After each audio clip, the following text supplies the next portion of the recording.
네, 요즘 뭐 DNA라고 하는 말이 그렇게 어렵지 않은 말이 되어버렸습니다. 사람마다 독특한 DNA를 갖고 있어서 사람들이 각자의 외모나 성격, 재능, 기호 등을 갖게 되죠.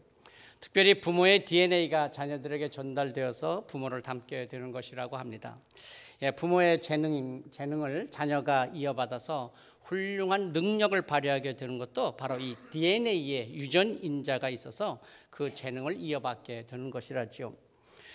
우리는 다 저마다 자신의 신체적 또는 정서적 그리고 또 감성적인 DNA를 갖고 있습니다.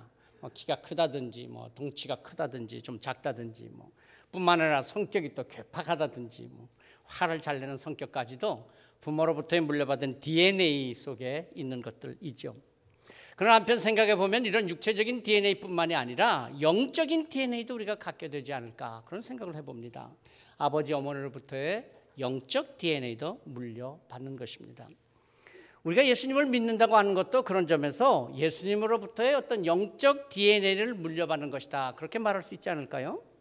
신앙의 연륜이 오래되고 믿음이 깊어질수록 내 삶에 예수님을 닮아가는 모습들, 생각하는 것, 말하는 것, 대인관계 속에서 또는 돈이나 시간을 사용하는 것, 삶의 습관, 태도, 삶의 모든 부분에서 예수님의 모습이 나타나게 되는 것, 예수님의 DNA를 갖고 있다면 당연한 것이겠죠. 내가 애쓰지 않아도 노력하지 않아도 나도 모르는 사이에 드러나는 나의 삶 속에서의 예수님의 DNA가 있기 때문입니다.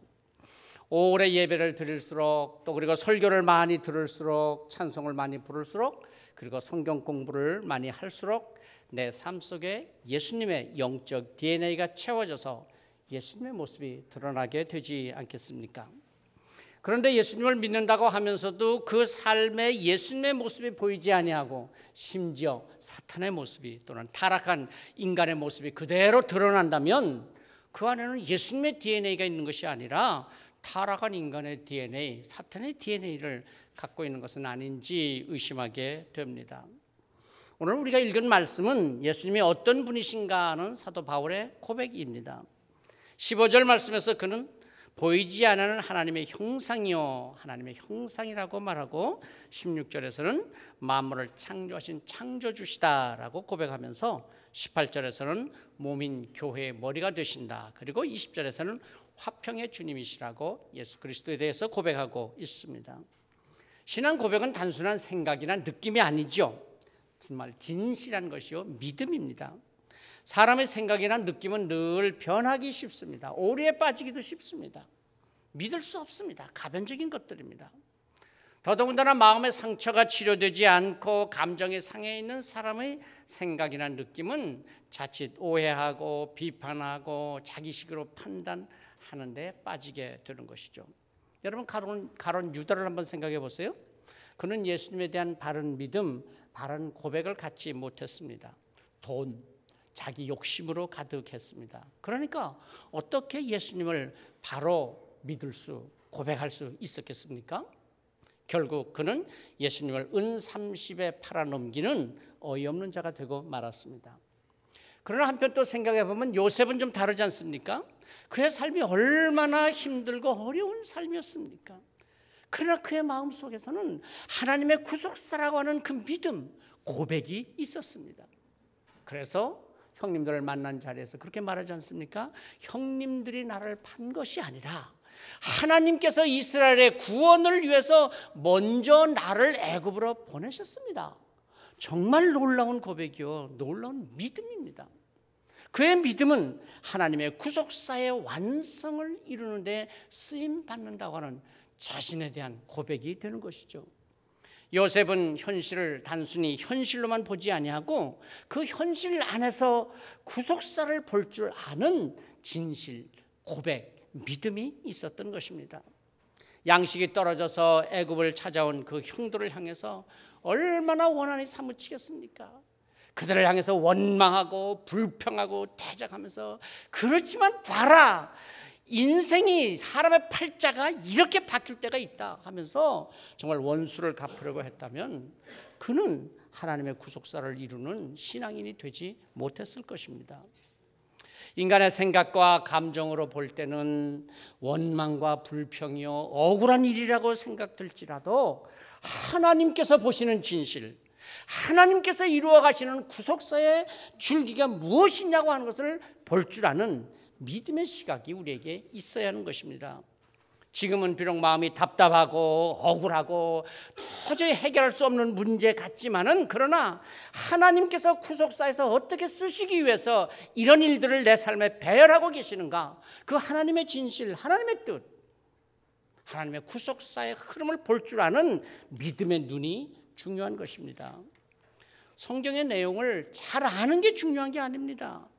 위기를 느꼈을 때, 절망에 빠졌을 때 하나님의 그 말씀을 나의 삶에 적용하고 해석할 수 있는 능력이 있어야 하는 것입니다. 그래서 우리가 성경 공부하는 거 아닙니까?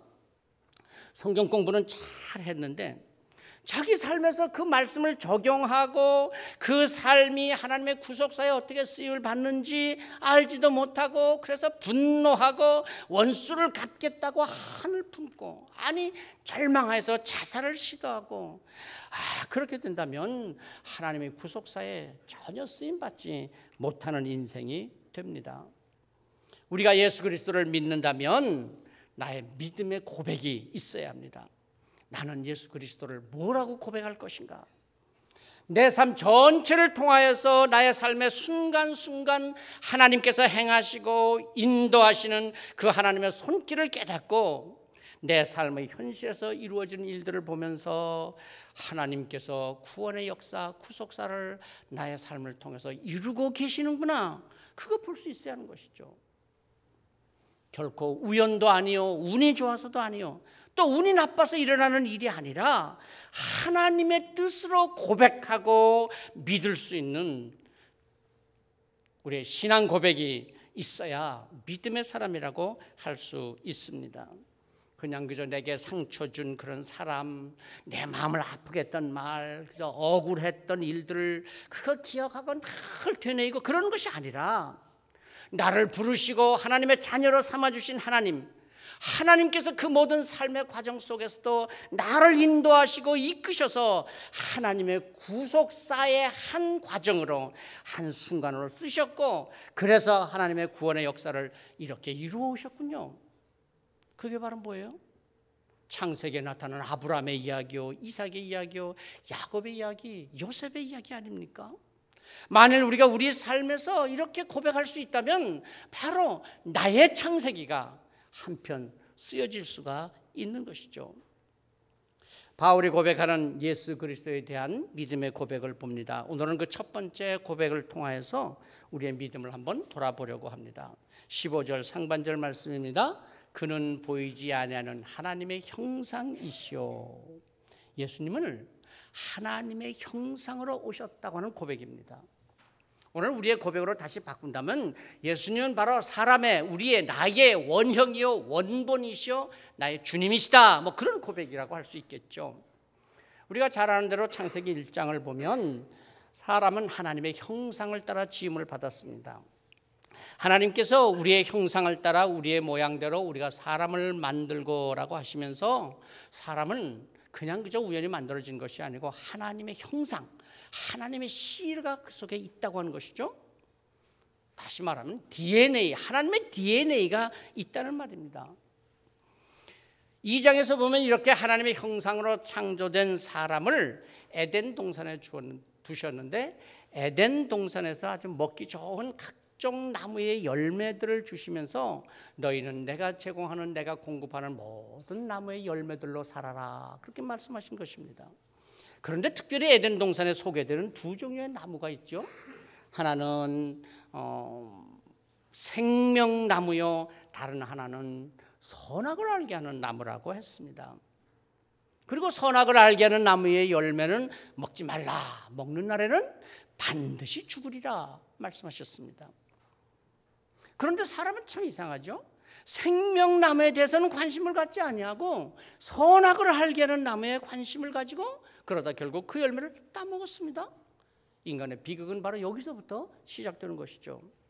자, 이것이 무엇을 의미할까요? 저는 이 말씀에서 사람은 생명을 먹어야 사는 존재이지 선악을 알아서 판단하고 비난하고 그렇게 사는 존재가 아니다. 그런 생각이 들었습니다. 오늘 우리가 신앙을 단순히 지식으로 알고 있고 무슨 정보를 받아들이듯이 그렇게 받아들여서는 안 된다고 하는 것이죠. 다시 말해서 우리의 신앙은 하나님의 생명을 받아들여야 한다는 것입니다.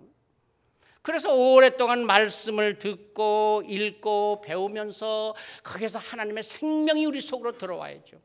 그런데 그 생명으로 받아들이지 아니하고 늘 어떤 지식과 정보로 받아들이게 되니까 삶의 변화가 없는 거예요.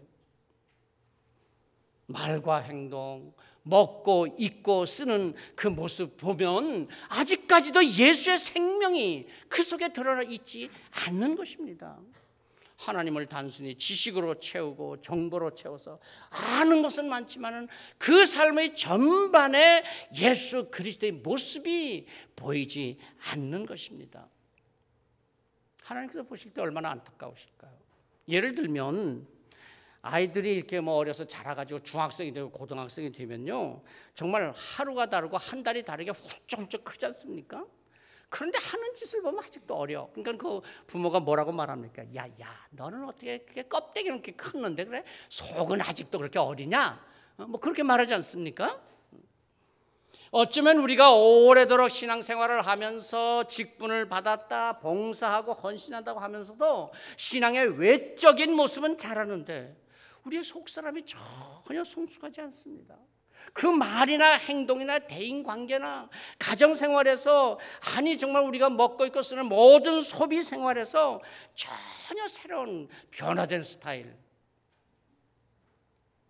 하나님의 형상, 예수 그리스도의 모습이 나타나지 않는 것입니다. 여전히 시기와 질투와 분노와 비난과 판단, 이기적이고 자기중심적인 것으로 가득하지 않습니까? 마치 에덴 동산에서의 선악을 알게 하는 나무 열매를 따먹듯이 비판하고 판단하고 따지는 데는 잘해요. 그런데 생명이 없습니다. 예수님을 지식으로만 만나기 때문 아닌가요? 생명의 성숙이 없이 지식으로만 채워지면 그렇죠, 늘 비판적이고 공격적인 삶이 되는 것입니다. 우리가 음식물을 먹고 공기를 마십니다. 자, 공기는 우리 코로 해서 어디로 들어갑니까? 폐로 갑니다. 음식물은 우리 입을 통해서 어디로 갑니까? 위로 갑니다. 너무 어려운 질문이었나요?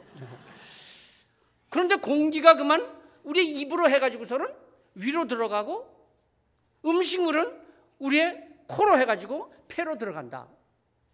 난리 날 일이죠. 큰일 나죠. 건강도 상하지만 뭐 큰일 나지 않겠습니까? 재채기를 하고 난리가 날 것입니다. 여러분, 사람은 생명나무 열매를 먹도록 하나님의 생명으로 채워져야 한다는 것. 그래서 하나님의 형상을 닮은 존재로 지음받았고 하나님의 형상을 가지고 살아야 한다고 하는 것을 말씀하지 않겠습니까? 요한복음 6장 48절에서 51절 말씀에 보면 예수님께서 이렇게 말씀하십니다. 내가 곧 생명의 떡이니 너희 조상들은 광야에서 만나를 먹었어도 죽었거니와 나는 하늘에서 내려온 살아있는 떡이니 사람이 이 떡을 먹으면 영생하리라. 내가 줄 떡은 곧 세상의 생명을 위한 내 살이니라. 자, 이 말을 하시자 그 말을 듣고 있던 유대인들이 난리가 났습니다. 아니 저거 어떻게 자기 살을 우리에게 먹게 하겠다는 말이야? 뭐 성경에는 없지만은 뭐 아마 속으로 그렇게도 말했을지도 모르죠. 뭐 우리를 식인종으로 하나? 자기 살을 먹게 뭐 그랬을런지도 모르죠. 뭐. 그래서 예수님께서 다시 말씀하시죠. 53절 이하 55절 56절 말씀입니다. 예수께서 이르시되 내가 진실로 진실로 너에게 이르노니 인자의 살을 먹지 아니하고 인자의 피를 마시지 아니하면 너희 속에 생명이 없느니라. 내 삶은 참된 양식이요 내 피는 참된 음료로다. 내 살을 먹고 내 피를 마시는 자는 내 안에 거하고 나도 그의 안에 거하나니. 참 이해하기가 쉽지 않은 말씀이기도 합니다. 예수님이 생명의 떡이다? 예수님이 생명의 음료다? 물론 뭐 우리의 육체는 음식을 필요로 하고 음료가 필요합니다. 뭐 요즘처럼 이렇게 무더위가 계속 될 때는 계속 물을 마셔야 한다고 그러지 않습니까? 또 그리고 그 음식도 좋은 음식을 먹어야 합니다. 뭐 물을 마시지 않는다든지 뭐 입맛이 없다고 식사를 제대로 하지 않는다면 그렇죠. 심각한 건강 장애를 가져올 수 있습니다. 사람은 예수님을 먹고 예수님을 마셔야 살 수 있는 영적 존재들입니다. 우리가 예수님의 말씀을 양식으로 취하지 아니하고 성령께서 주시는 생수를 마시지 않으면 우리의 영적 건강에 심각한 장애가 옵니다. 장애는 결국 우리의 불신, 부정하는 말, 헛된 생각 또는 거친 행동으로 드러나지 않겠습니까? 나를 먹는 그 사람도 나로 말미암아 살리라. 먹는 거 참 중요하죠. 사람 먹는 게 참 중요합니다. 영적 생활에도 예수 그리스도를 먹어야 건강할 수 있습니다.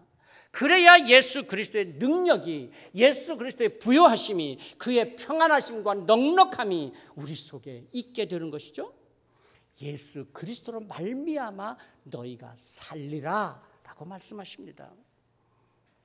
만일 누군가 내게 묻습니다. 당신 무엇 때문에 사십니까? 그렇게 묻는다면 여러분 무엇을 하고 대답하시겠습니까? 애들 때문에 삽니다. 또는 무슨 하는 일이 참 중요한 일이라서 내가 그 일 때문에 지금 살고 있습니다. 돈 때문에 삽니다. 그런 분도 계실지 모르겠습니다만 무엇 때문에 사십니까? 라고 묻는다면 우리는 망설일 것 없이 정말 하나님의 나라를 위해서 삽니다. 하나님께서 이루실 구원의 역사, 그 역사에 쓰임받기 위해서 삽니다. 바로 그렇게 대답할 수 있어야 하는 것입니다. 예수님께서 말씀하신 대로 너희는 먼저 그의 나라와 그의 의를 구하라. 삶의 목표가 분명해야 하지 않습니까? 우리의 영적 건강을 위해서 무엇을 먹습니까? 예수 그리스도를 먹습니다. 어떻게 해요? 말씀을 통해서, 찬양을 통해서, 기도를 통해서, 예배를 통해서 예수님이 내 안에 채워질 때 내 삶에 생명이 있고 부요함이 있습니다. 사람들이 우습게 여기는 것 같지만은 그러나 그것이 오히려 내게는 행복이 되고 만족이 됩니다. 예수 그리스도를 위해서 헌신하고 봉사하는 것, 사람들은 왜 저 고생하나 그러지만은 정말 그것이 내게는 보람이 되고 기쁨이 됩니다. 궁극적으로는 예수를 위해서 살기도 하고 예수 때문에 죽기도 한다는 바울 사도의 고백처럼 우리도 고백할 수 있게 되는 것 아닙니까? 그렇다고 해서 그것이 불행한 삶이 아니라 정말 행복한 삶이요 축복의 삶인 것입니다. 여러분, 사람이 이런저런 많은 일들을 한다고 하지만 다 똑같아요. 한마디로 말하면 뭐예요? 살다가 다 떠나는 인생입니다. 그렇잖아요?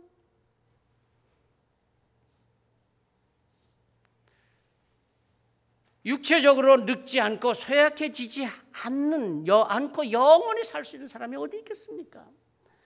위대한 일을 한다, 엄청난 일을 한다고 그러는 것 같지만은 결국은 다 놓고 떠나는 삶입니다. 그런데 여기에 차이가 있습니다. 하나님의 부르심을 따라서 하나님의 구원의 역사의 한 부분을 담당하면서 그 사명을 다 하면서 살다가 떠나느냐, 아니면 자기 하고 싶은 대로 하고 자기 좋은 대로 살다가 떠나느냐. 떠나는 것은 마찬가지이지만은 그러나 그가 어떤 삶을 살았냐는 전혀 다른 것입니다. 내가 예수 그리스도로 채워진 삶을 살았듯이 또한 한 사람을 또 내가 돌보고 섬기며 그들이 자녀가 되었든 친척이 되었든 이웃이 되었든 같은 성도들이 되었든 그도 그리스도로 채워지도록 돌보고 헌신하고 섬기는 삶을 사는 것. 그래서 그 인생이 하나님을 또 닮도록 나를 먹는 자는 나로 말미암아 살리라. 그래서 나도 그도 건강한 삶이 되는 것이죠. 왜 삶이 불행하다고 합니까? 여러분, 돈이 없어서 삶이 불행한 것입니까? 요즘 우리 사회를 살기 좋은 나라, 살기 좋은 삶, 그래서 하여간 사회 정책, 임금 정책, 국가 정책을 많이 합니다. 물론 좋은 일이겠죠. 그런데 한 가지 염려스러운 것은 정말 우리의 행복이 돈에 있는 것처럼 돈 문제에 너무 집착하는 것 같아요. 최저임금을 올린다, 삶의 질을 개선한다, 정말 좋죠. 그래야죠. 그런데 그래서 어떻게 살 것인가? 삶의 가치에 대한 기준이 없어요. 아니 그저 그냥 잘 먹고 뭐 놀러 다니고 뭐 쉬고 뭐 그래서 행복한 삶이 될까요? 요한복음 15장 5절에서 예수님께서 하신 말씀을 들어보십시오. 나는 포도나무요 너희는 가지라. 그가 내 안에 내가 그 안에 거하면 사람이 열매를 많이 맺나니 나를 떠나서는 너희가 아무것도 할 수 없습니다. 나를 떠나서는 너희가 아무것도 할 수 없습니다. 나를 떠나서 너희가 하는 모든 일들 다 그것이 쓸데없는 것이다. 별것 아니다. 얼마나 많은 사람들이 예수님 없이 그저 자기가 하고 싶은 일 거기에만 집중하며 삽니까? 사람들에게 유익을 주는 삶을 살겠다 열심히긴 합니다. 그런데 그 속에 예수가 없습니다. 그런 정치인들, 경제인들, 문화예술인들, 그러나 예수 그리스도 없는 삶은 결국은 거짓과 술수에 빠지게 되고 허무와 죄의식에 빠져서 끌려다니다가 결국은 뛰어내리고 안타까운 인생이에요. 예수 그리스도를 모셔야 하는데 예수님이 없이 사니까 그런 인생이 되는 것 아닙니까? 예수님께서 하나님의 형상으로 오셨다고 하는 바울서의 이 고백은 바로 오늘 죄에 빠진 인생이 잃어버린 하나님의 형상을 다시 한번 보여주시고 그 하나님의 형상을 회복시켜 주려 오셨다는 것 아닙니까? 잃어버린 하나님의 DNA를 회복시켜 주시기 위해서 오셨다는 것입니다. 말씀을 듣고 예배하고 찬송하고 기도하면서 예수 그리스도를 사모하면 우리 가운데 내 안에 예수 그리스도의 하나님의 형상이 예수 그리스도를 통해서 회복되는 것입니다. 고린도후서 3장 18절은 이렇게 말씀하지 않습니까? 우리가 다 수건을 벗은 얼굴로 거울을 보는 것 같이 주의 영광을 보매 그와 같은 형상으로 변화하여 영광에서 영광으로 이르리니 곧 주의 영으로 말미암을이니라. 영광에서 영광으로 이르리니 곧 주의 영으로 말미암음이니라. 우리가 예배하면서 말씀을 들으면서 기도하면서 우리의 하나님의 형상이 회복되면서 영광에서 영광으로 이릅니다. 작은 영광에서 큰 영광으로 점점 회복되어 가도록 성령께서 역사하신다는 것입니다.